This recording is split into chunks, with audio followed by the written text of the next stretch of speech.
Chief Justice Roberts, President Carter, President Clinton, President Bush, President Obama, fellow Americans, and people of the world, thank you.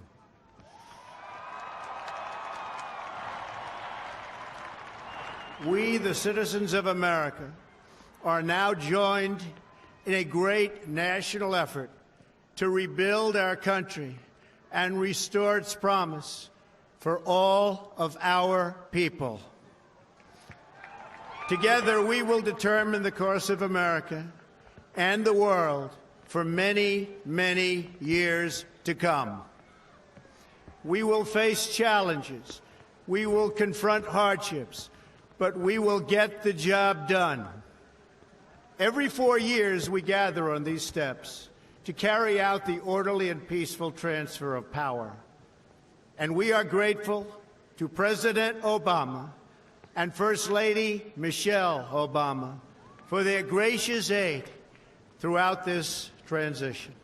They have been magnificent. Thank you.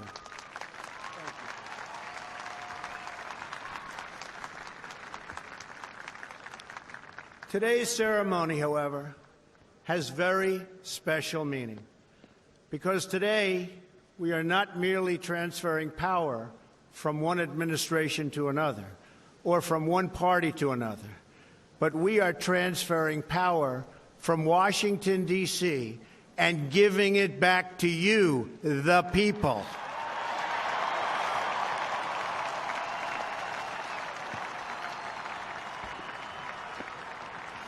For too long, a small group in our nation's capital has reaped the rewards of government while the people have borne the cost. Washington flourished, but the people did not share in its wealth. Politicians prospered, but the jobs left and the factories closed. The establishment protected itself, but not the citizens of our country. Their victories have not been your victories. Their triumphs have not been your triumphs. And while they celebrated in our nation's capital, there was little to celebrate for struggling families all across our land.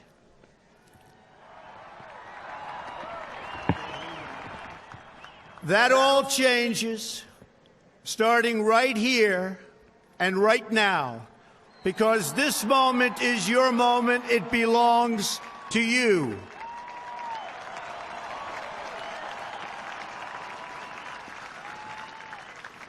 It belongs to everyone gathered here today and everyone watching all across America. This is your day. This is your celebration. And this, the United States of America, is your country.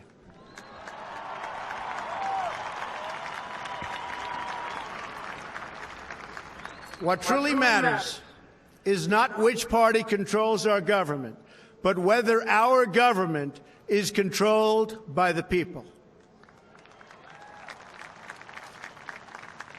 January 20th, 2017 will be remembered as the day the people became the rulers of this nation again.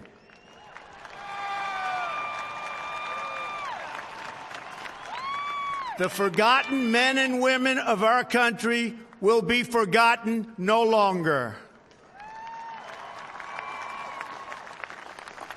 Everyone is listening to you now.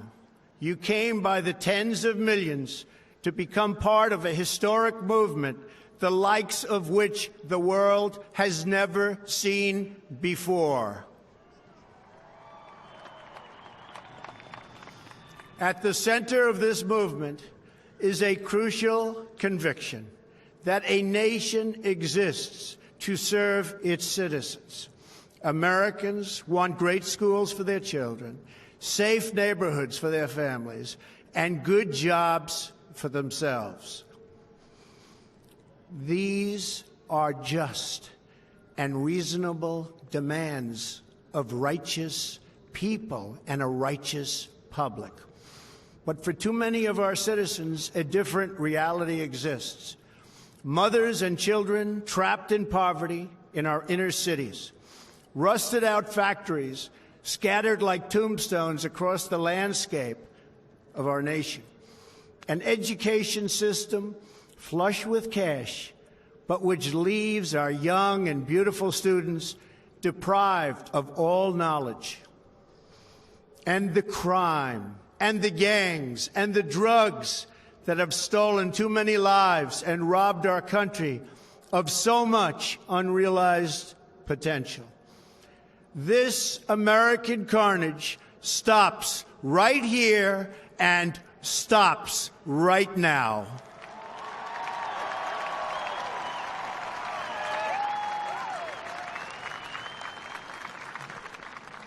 We are one nation, and their pain is our pain. Their dreams are our dreams, and their success will be our success. We share one heart, one home, and one glorious destiny. The oath of office I take today is an oath of allegiance to all Americans.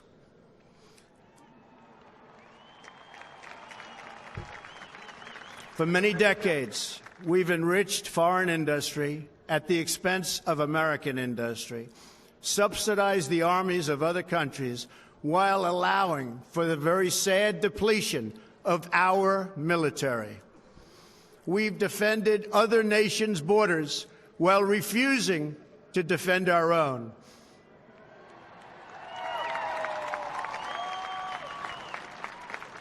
And spent trillions and trillions of dollars overseas while America's infrastructure has fallen into disrepair and decay. We've made other countries rich while the wealth, strength, and confidence of our country has dissipated over the horizon. One by one, the factories shuttered and left our shores, with not even a thought about the millions and millions of American workers that were left behind. The wealth of our middle class has been ripped from their homes and then redistributed all across the world. But that is the past, and now we are looking only to the future.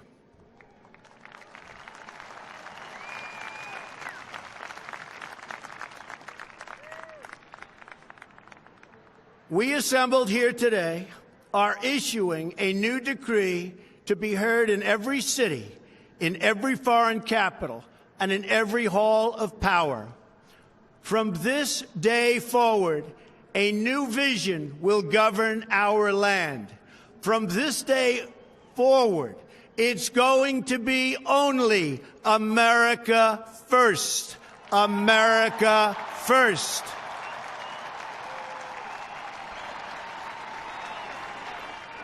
Every decision on trade, on taxes, on immigration, on foreign affairs will be made to benefit American workers and American families. We must protect our borders from the ravages of other countries making our products, stealing our companies, and destroying our jobs.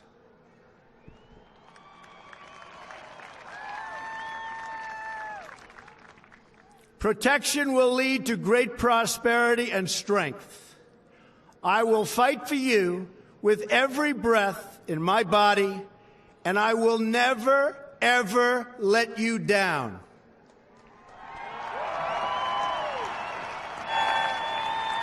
America will start winning again, winning like never before. We will bring back our jobs. We will bring back our borders. We will bring back our wealth. And we will bring back our dreams.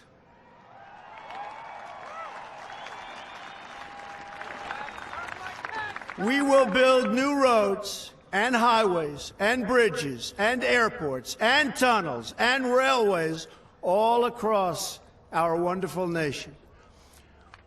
We will get our people off of welfare and back to work, rebuilding our country with American hands and American labor. We will follow two simple rules: buy American and hire American. We will seek friendship and goodwill with the nations of the world, but we do so with the understanding that it is the right of all nations to put their own interests first. We do not seek to impose our way of life on anyone, but rather to let it shine as an example. We will shine for everyone to follow. We will reinforce old alliances and form new ones and unite the civilized world against radical Islamic terrorism, which we will eradicate completely from the face of the earth.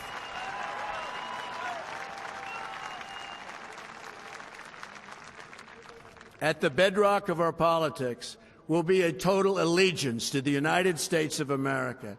And through our loyalty to our country, we will rediscover our loyalty to each other. When you open your heart to patriotism, there is no room for prejudice.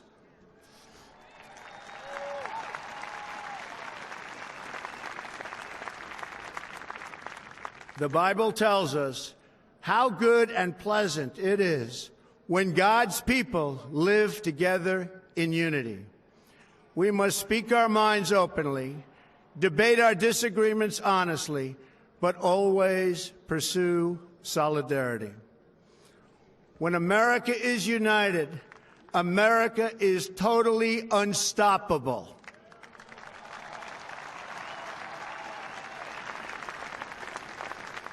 There should be no fear. We are protected, and we will always be protected. We will be protected by the great men and women of our military and law enforcement. And most importantly, we will be protected by God.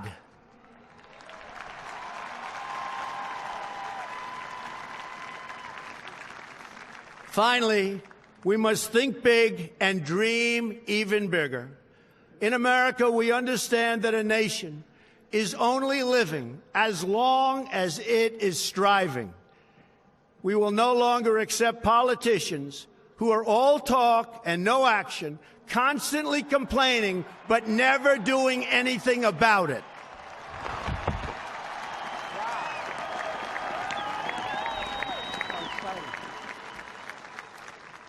The time for empty talk is over. Now arrives the hour of action.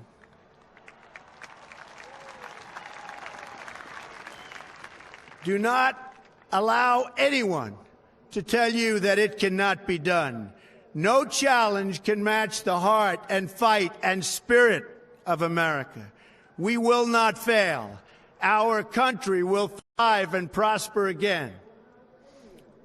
We stand at the birth of a new millennium, ready to unlock the mysteries of space, to free the earth from the miseries of disease, and to harness the energies, industries, and technologies of tomorrow. A new national pride will stir our souls, lift our sights, and heal our divisions. It's time to remember that old wisdom our soldiers will never forget, that whether we are black or brown or white, we all bleed the same red blood of patriots.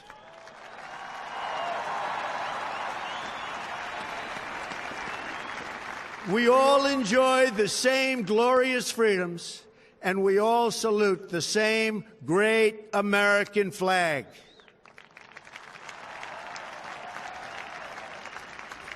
And whether a child is born in the urban sprawl of Detroit or the windswept plains of Nebraska.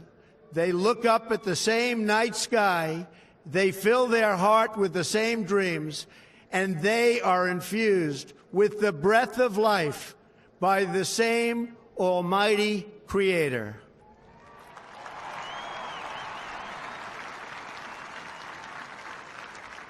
So to all Americans, in every city, near and far, small and large, from mountain to mountain, from ocean to ocean, hear these words: you will never be ignored again.